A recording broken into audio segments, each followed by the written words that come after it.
Well, the key things that I wanted to cover this morning were that we're living in interesting times. There's more regulation than ever, the longest soft market ever, and of course we've got the Brexit looming imminently, and all of this creates interesting times for us to live in. At the same time, MGAs are very much in the spotlight, as it's the format of choice, if you like, the structure that entrepreneurs tend to set up in these days, because you can't just set up a small syndicate at Lloyd's and get going anymore.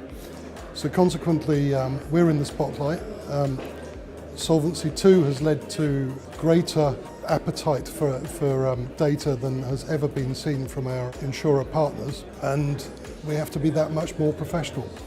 So the trade association is required not just by our members but by insurers too, in that they want their business partner MGAs to be professional. We want MGAs to thrive, I want them to thrive, I run an MGA myself, and so we need to provide services. This morning after my speech I think I heard that something like 60% or 80% is it, of people in insurance will be retiring in the next 6 years, which is quite extraordinary. We need people to come in and bring fresh ideas. I've been chairman now for 9 months, and in that time what we've done is we've created a strategic plan for the MGAA, and we've got 100% buy-in from the board for that. It's going to cost some money, so we've managed to persuade some excellent sponsors to support us with this, and they're not only going to support us with money but also with facilities and services. And so we've got TMK, are our principal platinum sponsor. We've got Ergo and Argo Global are our gold sponsors, and we've got BLM and Arch also as annual sponsors, and they're going to help us make things happen. MGAs are vital for us. We think that the channel offers us many opportunities. In particular, we like the fact that there is so much innovation going on with delegated underwriting at this point in time. We also think that the technical skills and the distribution that MGAs provide will be the bedrock of our business for the future. I think the MGA sector is in a very healthy position at the moment, and in the next 5 to 10 years I can only see good profitable growth for the sector. It is important for TMK to sponsor the MGAA because we want to be part of its journey to develop its credibility in the industry. They've done so much good work up to now that we feel that we have an important part to play in addressing the challenges of the future.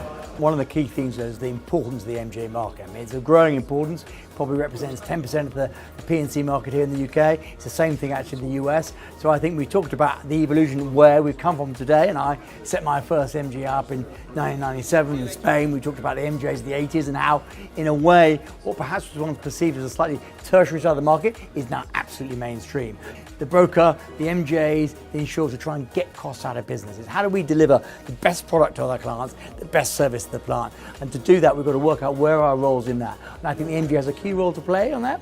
I think the other thing was discussed a lot is, okay, what about the future as far as the technology? Clearly, everyone's very excited about InsurTech and what's happening. It's all about actually evolution, not revolution, but MGAs need to embrace that and work out why they can be an important role in that. We talk quite a lot about what do the growing customer base, what do the millennia who are coming in want, and we need them in our industry. We talked about some of the concerns about we're generally, like me, a bit of an aging, past it industry, and we need to get the young blood in there to work out actually what are the buying requirements of the millennia, because it's different from what we had. It was good because of the two camps, the two kind of hottest topics in the insurance industry today, the ones we're writing the most about in Insurance Insider.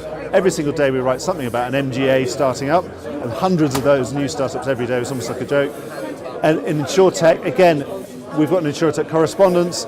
If it's it's the year of InsurTech, we've been doing all sorts of InsurTech events, and we couldn't have a bigger, more buzzier topic than that. So we brought the two together, and we found actually that they have a huge amount in common. That in fact most of the InsurTech startups are sort of MGAs themselves. So it was quite a meeting of minds. It was quite interesting that people had a lot more in common, and there was a lot less sort of disrupting than you thought it was going to be, because in fact it was all about distribution. It's all about serving the customer better. It's about getting to the good risk, giving them the right price, giving them good service, and which is what MGA is all about, is what InsurTech are all about. So it turns out they have quite a lot in common.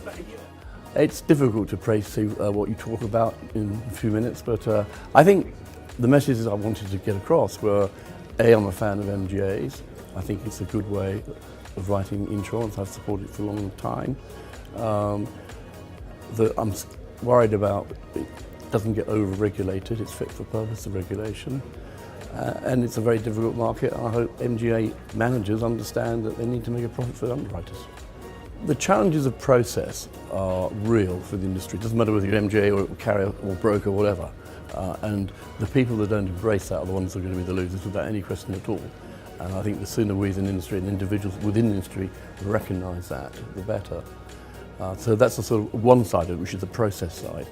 On the other side, then there's the issue of artificial intelligence, Internet of Things, and the way that we can now capture data in a way we could never do beforehand, and it's going to make... There's a lot of data in the public domain now which was never there even 5 years ago. And again, if we don't react to that, it doesn't matter if you're an MGA, carrier or broker, you're going to miss out.